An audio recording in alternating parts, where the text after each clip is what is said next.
اعوذ باللہ من الشیطان الرجیم بسم اللہ الرحمن الرحیم۔ دعا نمبر 24 صحیفہ سجادیہ کی جو والدین کے لیے دعا ہے، اس میں امام سجاد علیہ الصلاۃ والسلام اپنے والدین کے لیے دعا کر رہے ہیں، لیکن یہ دعا آپ نے تعلیم فرمائی ہے پانچویں امام کو اور جناب زید شہید کو، یعنی مومنین تک پہنچنے کے لیے، ہم آپ تک پہنچنے کے لیے۔ لہٰذا اگرچہ بظاہر امام نے اپنے والدین کو مراد لیا ہے، لیکن ہم سب کے والدین اس میں شامل ہیں، لہٰذا اس دعا کو پڑھتے وقت اس چیز کا بھی خیال رہنا چاہیے کہ امام اپنے والدین جو معصوم تھے اور ان کی مادر گرامی معصوم جیسی تھی، معصومہ جیسی تھیں، ان کے لیے جب دعا کر رہے ہیں اور ایسے الفاظ استعمال کر رہے ہیں تو ہمارے لیے بھی ضروری ہے کہ ہم اپنے والدین کے لیے ان الفاظ کے ساتھ دعا کریں۔ الفاظ پانچویں فقرے میں ہم پہنچے تھے جو علیکم السلام، اس طرح سے علیکم السلام ذکر ہوا، اللہم اجعلنی اہابہما ہیبۃ السلطان العصوف، پالنے والے مجھے ایسا بنا دے کہ میں ایسے اپنے ماں باپ سے ڈروں کہ جیسے رعایا ظالم بادشاہوں سے ڈرتی ہے۔ تو امام کی مراد یہاں پر کیا ہے؟ تشبیہ دینا کہ مجھے خوف و ہراس رہے اپنے والدین کے سامنے، اور وہ اگرچہ مہربان ہے میرے اوپر، لیکن پھر بھی مجھے ان سے ایسے ڈرنا ہے کہ جیسے رعایا کسی ظالم بادشاہ سے ڈرتی ہے۔ یہ پہلا فقرہ تھا۔ دوسرا فقرہ پچھلے ہفتے ہوا، وَأَبَرُّهُمَا بِرَّ الْأُمِّ الرَّؤُوفِ، اور میں اپنے والدین کے ساتھ اتنا مہربان رہوں، ان کے اوپر عنایت کروں، ان کی ذمہ داریوں کو پورا کروں اور ان کے لیے اچھے کام کروں کہ جیسے ایک مہربان ماں، ایک شفیق ماں اپنی اولاد کے اوپر مہربان ہوتی ہے۔ ان دونوں فقرے کے بعد خود نتیجہ نکالا جا سکتا ہے کہ اگر ایک ماں اپنے بیٹے کے لیے سب کچھ قربان کر دیتی ہے، اور یہ تشبیہ کے طور پر ذکر ہوئی ہے، تو پھر ہم آپ کو بھی اپنے والدین کے لیے ہر چیز قربان کرنے کے لیے آمادہ رہنا چاہیے۔ ان میں بہت اہم بات یہاں ذکر ہوئی ہے، تو کلام امام ہے، سارے کے سارے کلام اہم ہیں، یہ رحمکم اللہ۔ جیسے جب انسان جاگا ہوا ہوتا ہے گرمی یا کسی اور پریشانی کی وجہ سے، ایک رات نہیں کئی رات جاگا ہوا ہوتا ہے، تو اس کے لیے سب سے پیاری چیز نہ غذا ہے، نہ کوئی چیز اس کے سامنے پیش کیے، کھانے پینے کی چیز نہیں، بلکہ اس کو اس وقت نیند چاہیے۔ ایسے وقت میں کہ جب انسان کے اوپر نیند کا غلبہ ہو، کچھ اس کو دکھائی نہیں پڑتا، سجھائی نہیں پڑتا، نہ دین و شریعت کی باتیں، نہ کھانے پینے کی باتیں، نہ کوئی بہترین درس اور قصے اور کہانیاں، بلکہ اسے نیند چاہیے۔ امام سجاد علیہ السلام یہاں کیا فرما رہے ہیں، لفظوں پہ غور کریے، وَجْعَلْ طَاعَتِي لِوَالِدَيَّ، پالنے والے میری اطاعت کو میرے والدین کے لیے، وَبِرِّي بِهِمَا، اور ان دونوں کی نسبت جو میں نیکوکاری کروں وہ کیسی ہونا چاہیے، اقر لعینی من رقدۃ الوسنان، اس سے زیادہ مجھے خوش کرے، اس سے زیادہ مجھے مسرور کرے، اس سے زیادہ مجھے پسند ہو کہ جیسے ایک آدمی بے پناہ بیداریوں کے بعد اب سونا چاہ رہا ہے اور اسے سونے کا موقع مل گیا ہے، تو اسے وہ نیند کتنی پیاری ہوگی جو تھکن کے بعد، جو جاگنے کے بعد وسنان کہتے ہیں اس انسان کو جو صرف نیند اس کو نہ آ رہی بلکہ نیند کا غلبہ ہو، اور رقدہ کہتے ہیں آرام اور سونے کو۔ تو ایک شخص جو کئی رات کا جاگا ہو یا اسے سونے نہ دیا گیا ہو، تو اس وقت اسے کتنی پیاری چیز اگر ایسی چل رہی ہو ماشاء اللہ سے، تو وہ بہترین نیند لے گا۔ امام فرما رہے ہیں کہ پالنے والے والدین کی نسبت اس جاگے ہوئے انسان کو جو سونے میں لذت، جو اسے نیند میں مزہ اور سرور حاصل ہوگا، اس سے زیادہ مجھے ایسا بنا دے کہ میں اپنے والدین کی اطاعت اور ان کے ساتھ نیکی کرنے میں اس سے زیادہ خوشحال ہوں۔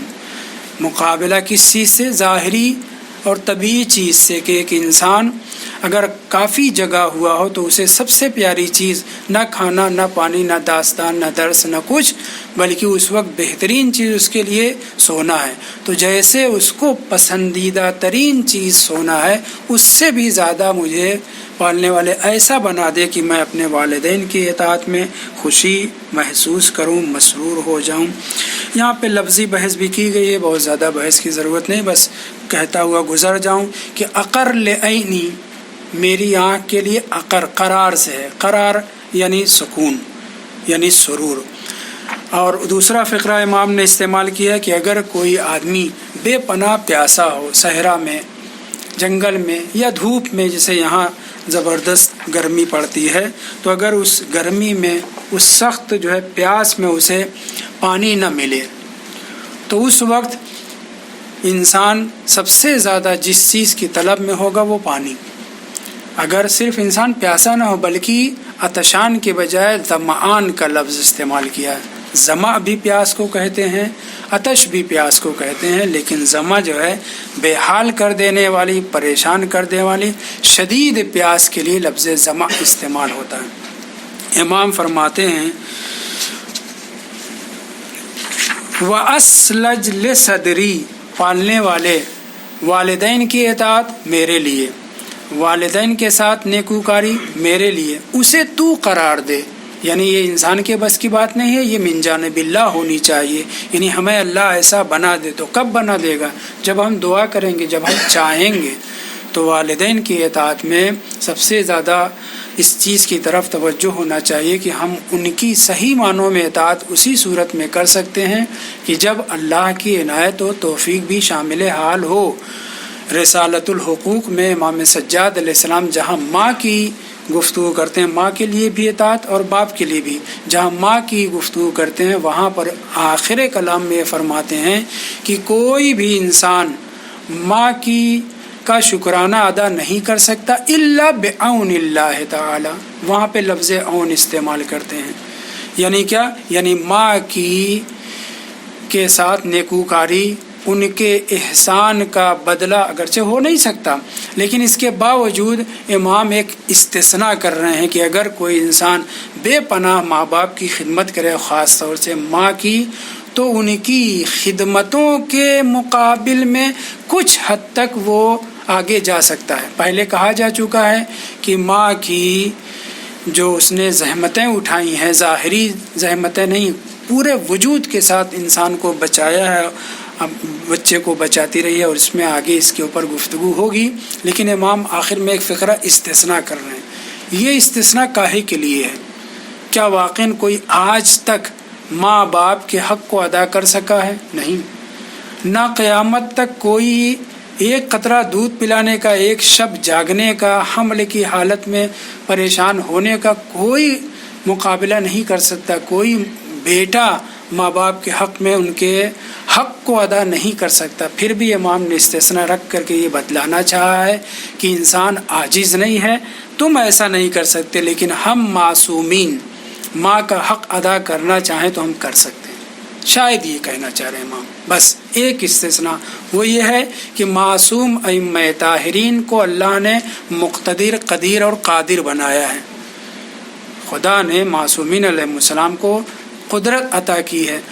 وہ باپ کے نہیں، باپ تو معصوم ہے، ہر ایک امام اس کے بعد تو اس کا تو حق نہیں ادا۔ ماں کی نسبت گفتگو ہو رہی ہے، اور امام نے استثناء بھی ماں والے فقرے میں کیا ہے، باپ والے میں نہیں۔ رسالۃ الحقوق پڑھیے، جہاں پہ حقوق کی گفتگو ہے وہاں پہ صرف ماں کے لیے استثناء کیا۔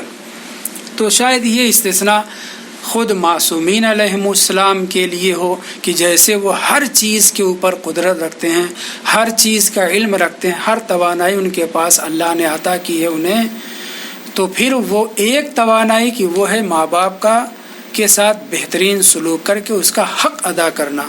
کیا یہ کوئی کر سکتا؟ کوئی نہیں کر سکتا الا معصومین کے علیہم السلام۔ تو یہاں پہ توجہ کریں، وَأَسْلَجْ، سلج کہتے ہیں برف کو، اور میرے دل کو ٹھنڈا کر دے، قرار آ جائے۔ کیسے؟ من شربت الظما، ظمآن نہ ظما، ظما یعنی پیاس، ظمآن یعنی جو پیاسا ہو، وہ انسان جو شدید پیاسا ہو، کئی دن سے اسے کھانا پانی نہ دیا گیا ہو، اس وقت اس پیاسے کو سب سے زیادہ جو چیز پسند آئے گی وہ کیا ہے؟ پانی۔ من کیا ہے عبارت؟ من شربت الظمآن، شربہ یعنی ایک پیاس، ایک گھونٹ پانی پلانا، ایک گلاس پانی پینا، خلاصہ شربت کا لفظ استعمال ہوا ہے، شربہ بھی استعمال کر سکتے ہیں، یہاں شربہ لفظ استعمال ہوا ہے۔ تو ایک پیاسے کو، شدید پیاسے کو پانی سے جتنا اس کے دل کو قرار آئے گا، اس وقت اسے آپ بہترین سے بہترین واقعہ بتلائیے، چٹکلا سنائیے، کوئی بہترین سیریل دکھائیے، کچھ نہیں، کھانا حتیٰ کوئی ایسی چیز اسے پسند نہیں، نہ دین کی بات، نہ دنیا کی بات، نہ ادھر ادھر کی بات، اس وقت جو اسے سب سے زیادہ پیاری چیز لگے گی وہ ہے پانی۔ امام فرما رہے ہیں اسلج لصدری من شربت الظمآن، شدید پیاسے کو ایک گھونٹ پانی، ایک گلاس پانی سے جتنا اس کے دل کو قرار اور سکون اور اچھا لگتا ہے، اس سے بھی زیادہ پالنے والے میرے دل کو قرار دے۔ کس چیز میں؟ والدین کی اطاعت میں، ان کے ساتھ نیکی کرنے میں، حتیٰ اؤثر علی ہوایا ہواہما، تاکہ میں اپنی چاہتوں کے اوپر ان کی چاہتوں کو مقدم کر سکوں۔ اگرچہ اس مسئلے میں بھی، اس مرحلے میں بھی معصوم کے علاوہ کوئی مکمل طریقے سے اس سے عہدہ برآ نہیں ہو سکتا، لیکن پھر بھی امام ہمارے لیے تعلیم دے رہے ہیں اس دعا کو، وہ یہ ہے تاکہ میں ایسا ہو جاؤں کہ اپنی خواہشات کو دبا دوں، اپنی چاہتوں کو دبا دوں، والدین کی خواہش، ان کی چاہت اور وہ جو ہم سے طلب کر رہے ہیں اس کے اوپر توجہ۔ اثارہ کہتے ہیں بھڑکانے کو بھی، اور ایثار کہتے ہیں فوقیت دینے کو بھی۔ قربانی اور ایثار دونوں میں فرق بھی کیا گیا ہے۔ انسان کو شدید ضرورت ہے، سامنے والا بھی شدید ضرورت مند ہے، اپنی ضرورت اور شاید اس سے بھی زیادہ شدید مجھے ضرورت ہے، پھر بھی ایک چیز جو مجھے حاصل ہوئی ہے جس کو مجھے خود استعمال کرنا وہ میں دوسرے کے حوالے کر دوں۔ یہاں پہ صرف تضحیہ اور قربانی نہیں کہا جائے گا بلکہ اسے ایثار کہا جائے گا۔ امام لفظ اوسرا استعمال کر رہے ہیں، یعنی اپنی چاہت، اپنی ضرورت، بیوی بچوں کو کچھ چاہیے، وہی اس کو فراہم کرنے میں قدرت رکھتا ہوں، فراہم کر لیا، لیکن ماں باپ کو اس کی ضرورت پڑ گئی تو وہاں پہ میں ماں باپ کو مقدم رکھوں۔ اور یہاں پہ اگرچہ چیز کے بارے میں صرف گفتگو نہیں ہو رہی ہے بلکہ کلی بات، یعنی اپنی چاہتوں پر والدین کی چاہت کو مقدم کروں، انہیں کہنا نہ پڑے، انہیں مانگنا نہ پڑے۔ وَأُقَدِّمُ عَلَى رِضَايَا رضاہما، اور ماں باپ کی خوشنودی کے اوپر اپنی خوشنودی کو مقدم نہ کروں بلکہ اس کے برعکس، یعنی جس چیز سے مجھے خوشی ملتی ہے، جس چیز میں جو چیز مجھے پسند ہے، جس چیز سے میں خوش ہوتا ہوں اس کو محدود رکھوں، اس کو ختم کروں، مقابل میں ماں باپ کی خوشنودی حاصل کروں۔ اگرچہ اس فقرے میں بھی اور بھی باتیں ہیں لیکن ہم اس کے اوپر گفتگو انشاءاللہ آئندہ کریں گے۔ قرآن مجید میں متعدد آیات میں ماں باپ کے ساتھ نیکی کرنے کا حکم دیا گیا ہے، ہم اس کے اوپر گفتگو کرتے رہیں گے انشاءاللہ۔ پہلی آیت سورہ بقرہ کی 180 نمبر آیت، کیا کہا جا رہا ہے اس آیت میں؟ کتب علیکم ان ترک خیرا کتب علیکم الوصیہ، ایسے کچھ عبارت ہے، ان ترک خیرا الوصیۃ للوالدین والاقربین۔ یہاں پر اس 180 نمبر آیت میں اگر میں صحیح سے نہیں پڑھ رہا ہوں تو آیت میں دیکھ لیں، ان ترک خیرا الوصیۃ للوالدین والاقربین۔ یہاں پر آیت کریمہ میں اس سے پہلے بھی ہے اذا حضر احدکم الموت، تب اس کے بعد یہ عبارت ہے۔ اس آیت پہ توجہ کریں، اس آیت کریمہ میں 180 نمبر آیت میں اس سے پہلے قصاص کا تذکرہ ہے، اور اس میں یا ایھا الذین آمنوا کتب علیکم القصاص کہا گیا ہے۔ ایک دو آیت تین آیت کے پہلے اس میں خطاب کیا گیا ہے ایمانداروں سے، بہت توجہ۔ کتب علیکم القتال، قصاص، قتال اور قصاص، حالانکہ یہاں پہ قصاص ہے، کس سے خطاب ہے؟ یا ایھا الذین آمنوا، مومنین سے خطاب ہے۔ تمہارے اوپر لکھ دیا گیا ہے، یعنی لازم کر دیا گیا ہے، ضروری. اگر قصاص لینا چاہے تو جتنا جیسے قصاص ہے اسی اعتبار سے. دانت توڑا ہے تو دانت ہی توڑو، ناک پھوڑا ہے تو وغیرہ وغیرہ.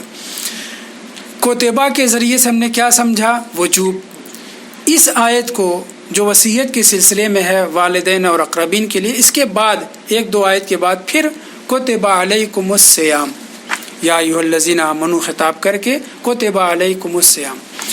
تو اس آیت سے یعنی والدین کو اگر مال ہے، انسان دنیا سے رخصت ہو رہا ہے تو والدین اگر زندہ ہے تو ان کے لیے وصیت کر کے، قریبی رشتہ دار موجود ہیں ان کے لیے وصیت کر کے مرے، یعنی اموال کو دے. خیر سے مراد مال ہے، جس کے اوپر گفتگو آگے کریں گے. اس آیت کریمہ سے پہلے والی آیت میں کتب علیکم اور خطاب مومنین سے ہے، اور اس کے بعد والی آیت میں بھی کتب علیکم اور خطاب مومنین سے ہے. وہاں قصاص کے وجوب کی بات ہو رہی ہے، یہاں صیام کے وجوب کی بات ہو رہی ہے.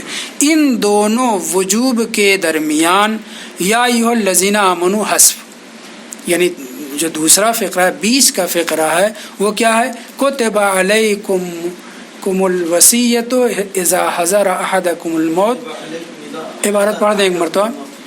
کتب اذا حضر پہلے ہے للوصیۃ للوالد حقا علی المتقین. توجہ کریں، اس آیت کریمہ میں یا ایھا الذین آمنوا حذف ہے ہی نہیں.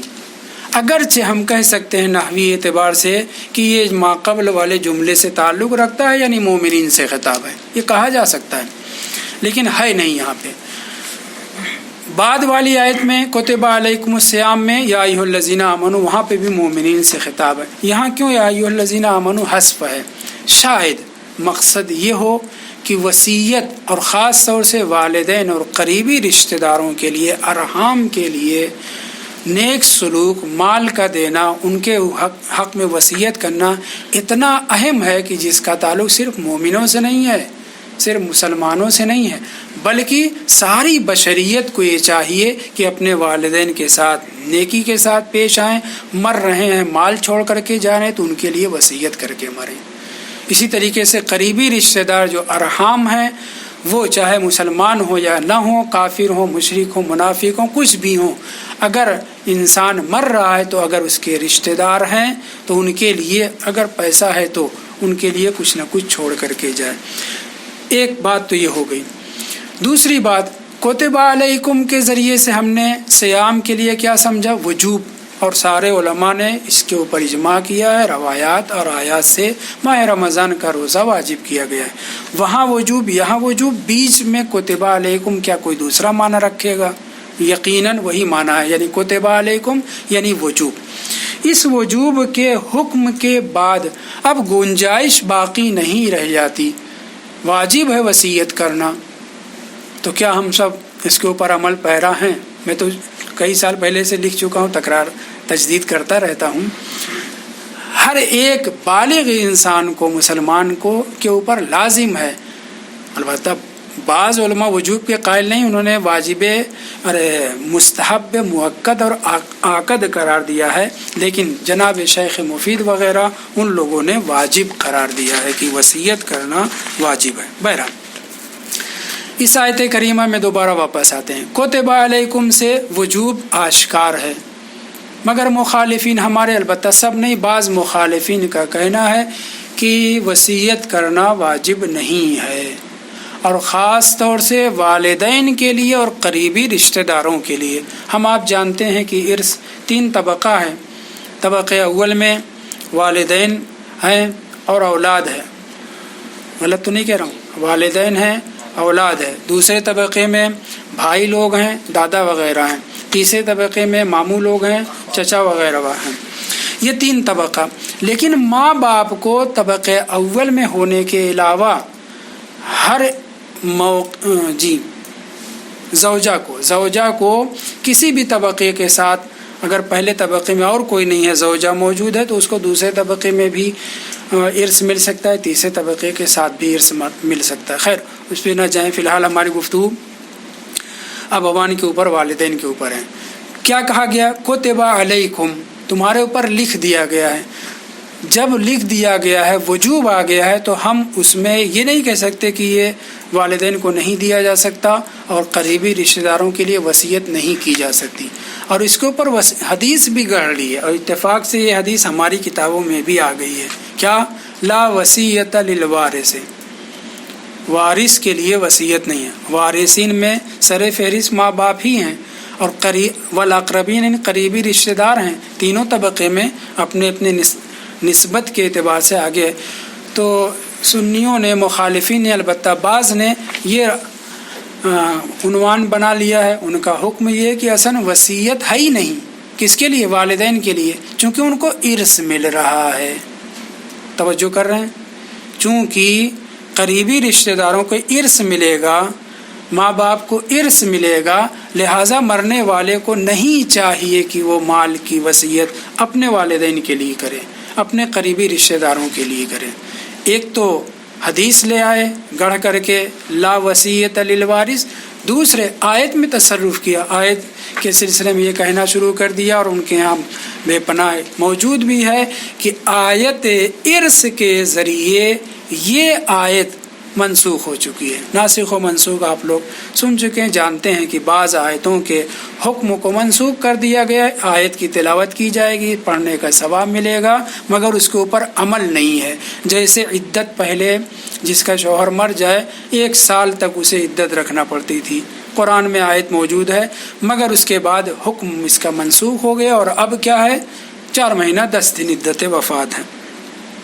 ویسے مخالفین کا کہنا ہے کہ یہ آیت 180 نمبر سورہ بقرہ کی کتب علیکم اذا حضر احدکم الموت ان ترک خیرا للوصیۃ للوالدین والاقربین بالمعروف حقا علی المتقین، پوری آیت یاد آ گئی۔ تو یہاں پر اس آیت میں جو والدین کے لیے وصیت کا حکم دیا جا رہا ہے، قریبی رشتہ داروں کے لیے وصیت کا حکم دیا جا رہا ہے، پیسے والا انسان ہو یا نہ ہو، کم پیسہ اس سے بحث نہیں، لیکن اگر پیسے والا مر رہا ہے تو اسے رشتہ داروں کے لیے بھی اور والدین کے لیے بھی وصیت کرنے کا حکم ہے۔ انہوں نے کہا نہ خیر، وہ آیت جو ارث والی ہے وہ ناسخ ہے، اور یہ آیت 180 نمبر منسوخ ہو چکی ہے، یعنی عمل اس کے اوپر ہوگا، اور ارث والے آیت کے اوپر جب عمل ہوگا تو والدین کو ارث مل رہا ہے، قریبی رشتہ داروں کو چاہے پہلے طبقے کے ہوں، دوسرے طبقے کے ہوں، تیسرے طبقے کے ہوں، مل رہا ہے، لہٰذا ان کے لیے وصیت نہیں کی جائے گی۔ آپ حضرات کا کیا نظریہ ہے؟ شیخ مفید کا لفظ آپ کے سامنے ذکر کروں، وہ فرماتے ہیں فَيَنبَغِي لِلْمَرْءِ الْمُسْلِمِ، بس مسلمان مرد کو چاہیے کہ ان یتحرز من خلاف اللہ تعالی و خلاف رسولہ، مسلمان انسان کو چاہیے کہ خدا کی خلاف ورزی نہ کرے، رسول خدا کی خلاف ورزی نہ کرے۔ رسول خدا کا حکم کیا؟ الوصیۃ حق علی کل مسلم، سارے مسلمان کا حق ہے، سب مسلمانوں کو وصیت کرنا چاہیے۔ قرآن کہہ رہا ہے کہ قریبی رشتہ دار اور والدین کو۔ پھر اس کے بعد جناب شیخ مفید کا عبارت یہ ہے ینبغی للمرء المسلم ان یتحرز من خلاف اللہ تعالی و خلاف رسولہ صلی اللہ علیہ وآلہ وسلم فی ترک الوصیۃ و اہمالها۔ ایک تو اگر کر رہا ہے تو بہت زیادہ بے توجہی سے نہ کرے، دوسرے لفظوں میں کم نہ دے، دوسرے ترک نہ کرے۔ تو جب ہمارے بزرگوار جو طالع تلو معصوم تھے، جن کی شان میں جناب امام زمان علیہ السلام نے یوم علی آل الرسول عظیم کہا ہے، جن کے نام خط لکھا ہے، جو اپنے زمانے کے عالم تھے، ان کا یہ فرمان ہے، فتویٰ ہے، قرآن کی آیتیں نقل کرنے کے بعد، پیغمبر کی 3 حدیث نقل کرنے کے بعد تب یہ فقرہ کہہ رہے ہیں۔ پہلی حدیث میں نے آپ کے سامنے پڑھی، الوصیۃ حق علی کل مسلم، لفظ حق پہ بھی غور کرنا ہے۔ دوسری حدیث کہ اگر کوئی مسلمان مر جائے اور اپنی تقیے کے نیچے اپنی وصیت نہ رکھے تو پر بہت کوئی بڑی سزا۔ تیسرا فقرہ جو میں لکھ کر کے لایا اس پہ توجہ کریں، من مات بغیر وصیت، بہت توجہ کریں، من مات بغیر وصیت مات میتۃ جاہلیہ۔ ہم نے کتنی روایتیں پڑھی ہیں اور میں نے آپ کے سامنے کبھی ذکر کیا تھا، 18 سنی کتابوں میں نے خود دیکھا ہے کیا، من مات ولم یعرف امام زمانہ مات میتۃ جاہلیہ، جو اپنے زمانے کے حجت خدا کو، جو اپنے زمانے کے رہبر اور امام کو، جو اپنے زمانے کے امام معصوم کو نہ پہچاننے سے کیا مراد ہے، حضرات کے سامنے گفتگو ہو چکی ہے، نہ شناخت رکھتا ہو، نہ معرفت رکھتا ہو، نہ ان کو جانتا ہو، مات میتۃ جاہلیہ، اس کی موت جاہلیت کی موت ہے، کفر و الحاد اور جاہلیت اولیٰ کی موت ہے، دوسرے لفظ میں وہ مسلمان ہی نہیں مرے گا۔ اب کلام رسول خدا سنیں، من مات بغیر وصیت مات میتۃ جاہلیہ، جو انسان، ہم آپ اس کی طرف متوجہ ہوں پہلے تاکہ دوسروں کو بھی بیان کر سکیں، کس قدر اہم ہے، کس قدر ضروری ہے کہ ہم بلوغ کے بعد، یہیں پہ کہتا چلوں، من عد غدا من عمرہ، جو شخص یہ تصور کر لے کہ کل کا دن میری عمر کا حصہ ہے، فہو مغبون، وہ دھوکے میں ہے۔ اصلا کل کا دن کیوں، کل لحظہ، کل آگے کا ایک قدم کچھ نہیں کہا جا سکتا، کب کس کی کہاں موت ہو جائے۔ امام امیر المومنین علیہ السلام بھی اور چھٹے امام بھی فرماتے ہیں کہ جو شخص کل کے دن کو اپنی عمر کا حصہ سمجھے وہ دھوکے میں ہے، مغبون، ہاں، غبن کہتے ہیں دھوکہ میں رہنے کو، اور بھی عبارت ہے مختلف الفاظ کے ساتھ۔ خیر، یہاں پہ گفتگو ہے من مات بغیر وصیت مات میتۃ جاہلیہ، کس قدر وصیت کرنا اہم ہے، اور وہ بھی والدین کے لیے اور قریبی رشتہ داروں کے لیے، کہ امام نے حجت خدا کی شناخت نہ رکھنے والے کو اور وصیت نہ کرنے والے کو سزا اور کے اعتبار سے برابر جانا ہے۔ اس کے بعد پھر کوئی گنجائش باقی نہیں رہ جاتی کہ ہم وصیت ضرور کریں۔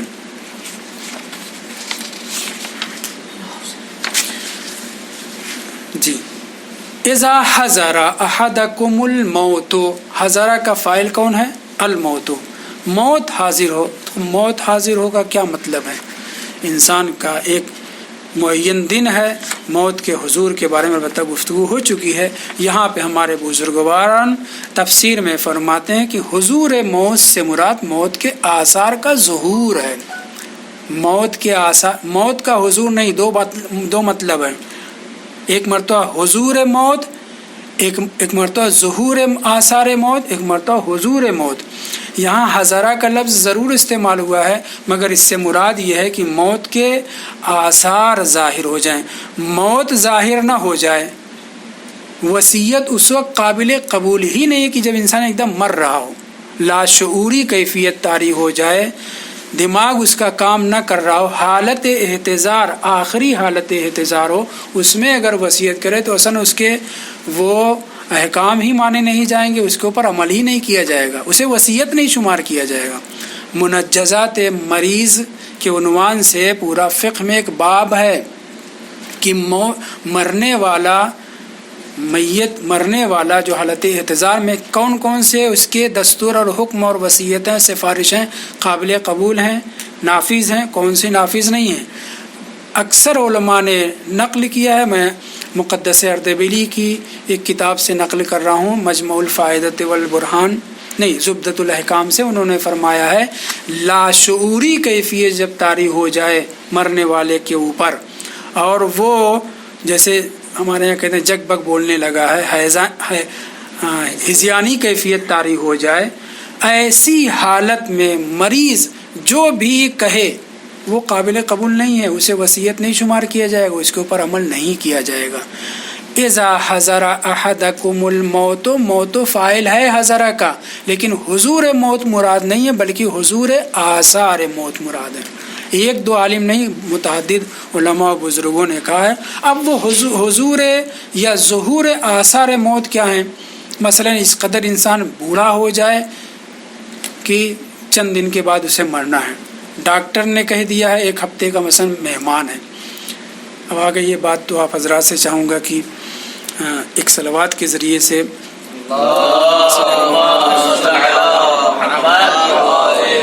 ہمارے مرکز میں جو ٹائپنگ کرنے والے تھے وہ بہت شدید کورونا میں شکار ہو گئے ہیں، اور ایک روایت یہ ہے، یعنی ایک نقل یہ ہے کہ وہ چند دن کے مہمان ہیں، خدا ان کو جو ہے جل ازل اہل بیت کے صدقے میں شفا عنایت فرمائے۔ یہی مرکز ابحاث میں۔ جی کیا گفتگو کر رہا تھا؟ جی تو حضور جو بات ہو رہی ہے یہاں پہ حضور موت نہیں ہے۔ انسان کے حضور موت کب؟ کہ جیسے ایسی کیفیت پیدا ہو جائے کہ ابھی نہیں بچے گا، تو یہ ہو گیا حضور موت۔ یہاں پہ ظہور آثار موت ہیں، تو جب انسان کی عمر اس قدر ہو جائے یا بیمار ہے جس کے بعد ڈاکٹر نے کہہ دیا ہے، یا اور اس طرح کی صورتیں، یا ایکسیڈنٹ ہو گیا ہے بس دم نکلنے والا ہے، ان سب صورتوں میں اگر لاشعوری کیفیت پیدا ہو جائے تب نہیں، لیکن اگر باقاعدہ چلتا پھرتا ہے یا بستر پہ ہے مگر شعور باقی ہے، تو اس صورت میں جو وہ وصیت کرے گا وہ سنی جائے گی۔ یہ گفتگو کہاں سے؟ ہاں تو ایک ہزارہ کی بات۔ دوسرے کتبہ علیکم کے ذریعے سے وجوب تو آشکار ہے، لیکن اس کے باوجود ہمارے علماء نے کہا مستحب مؤکد ہے۔ یعنی کیا؟ یعنی اگر ہم نے 20 سال 25 سال 50 سال ہونے کے بعد بھی وصیت نہیں لکھی ہے، یہ وصیت زبانی بھی کی جا سکتی، ضروری کی تحریری ہو، زبانی وصیت بھی نہیں کی ہے تو ہم وجوب کے مخالف ہو گئے، نہیں، یہ نہیں ہے، بلکہ اکثریت کا کہنا ہے، حتیٰ کتاب وصیت میں علماء نے بحث کی ہے کہ یہ مستحب مؤکد ہے، اپنے سرہانے رکھنے کا حکم ہے۔ البتہ سرہانے کا مطلب نہیں کہ تکیے کے نیچے ہمیشہ رکھے رہیں، تعبیر اگرچہ یہی ہے تحت راسہی کی تعبیر آئی ہے، مراد اس سے یہ ہے کہ قریب جگہ رہے، پتہ رہے، اور اپنے جو ضرورت کی چیزیں ہیں وہ وصیت کر کے مرے۔ وصیت کی بھی قسمیں اور کیا کیا وصیت کیسے کرنا ہے اس کے اوپر انشاءاللہ آئندہ گفتگو کریں گے۔ آج اسی پہ ختم کریں بس ایک فقرے کے ساتھ، وہ یہ ہے کلمہ حق۔ ہم آپ جانتے کہ متعدد معنی ہے، لیکن باطل کے مقابل میں جو حق ہے وہ اور کسی اور معنی میں نہیں ہے۔ حق کے معنی وجوب کے بھی ہوتے ہیں، جیسے یہی جو سنیوں نے بھی نقل کیا ہے، ہماری کتاب بھی موجود ہے، اور وسائل الشیعہ میں، مستدرک الوسائل میں، کتب اربعہ میں، بلکہ ساری کتابوں میں جو حدیث کی ہے، الوصیۃ حق علی کل مسلم، علی کل مسلم۔ ترجمے میں باقاعدہ دیکھیے، فارسی ترجمہ، اردو ترجمہ، دیگر ترجمے میں کہ وصیت ہر مسلمان پر واجب ہے۔ حق کی جگہ پہ وجوب کا ترجمہ کیا گیا ہے۔ الوصیۃ حق علی کل مسلم۔ چھٹے امام کی روایت میں ہے حق علی کل مسلم، یعنی وصیت کرنا ہر مسلمان کے اوپر واجب ہے۔ اس وجوب کے لیے لفظ حق استعمال ہوا ہے۔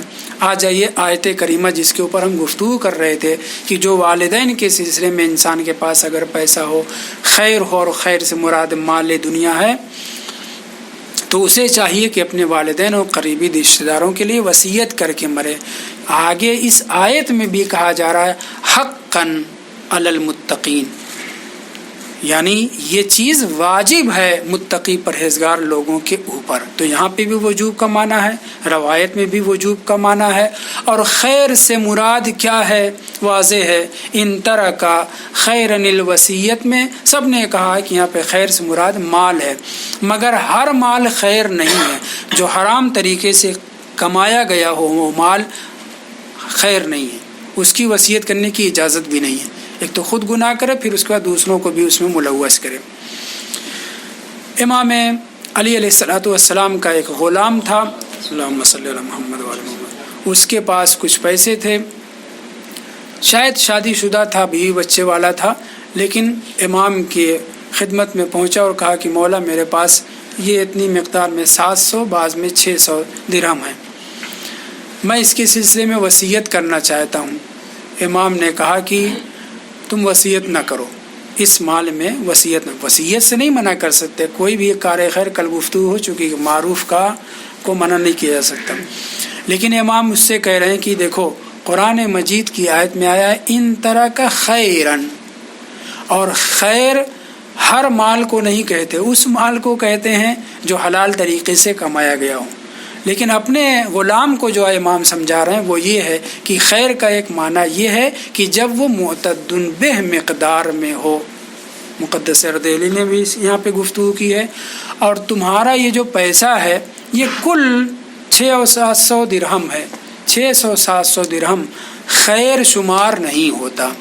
توجہ کریں، ان طرح کا خیرن خیر شمار نہیں ہوتا. لہٰذا تم اس کی وصیت نہ کرو. یہ پیسہ تمہارے مرنے کے بعد تمہارے وارثین کا ہے. یعنی انسان جتنا پیسہ اس کے پاس یا جو بھی مال چھوڑ کر کے جائے تو مرتے وقت اسے جو وصیت کرنے کی اجازت ہے کتنے میں؟ 1/3 میں. اس آیت کے اوپر ابھی گفتگو باقی ہے.